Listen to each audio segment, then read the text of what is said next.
বিসমিল্লাহির রহমানির রহিম। আমি আজকে লেবু, চিনি, লবণ নিয়ে আসলাম যারা বিল্ডিংয়ে কাজ করে তাদের জন্য। তা আমি ইতিমধ্যে 2 কিলোর মতন লেবু এবং চিনি, লবণ আমি ওই জায়গায় পৌঁছাই দিয়েছি। বাইরে কত কষ্ট কাজ করতেছে, যারা বাংলাদেশে থাকে এরা দেখো কি রিক্সে কাজ করতেছে তারা। ওকে, কত যে গরম মানে বুঝতে পারবো না। এখন বর্তমানে বাহারাইন 12টার পরে কাজ করা নিষেধ। বাহারাইনের সরকার নিষেধ করছে 12টার পরে কাজ করা যাবে না।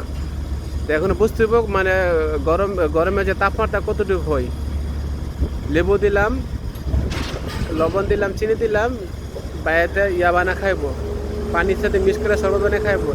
এই বাইটাকে আমি দিয়েছি লেবু পানি, লেবু, লবণ, চিনি এই বাইর হাতে দিয়েছি আমি।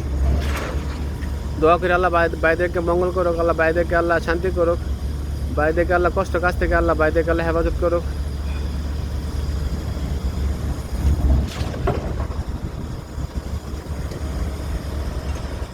যারা আমরা বাংলাদেশে থাকি আমরা খালি চিন্তা ভাবনা করি টাকা কেন আসে না। দেখেন আপনারা টাকা কত কষ্ট করে আসে আপনাদের ফ্যামিলির মাধ্যমে। দেখেন কত রিক্সে দেখেন কাজ করতেছে।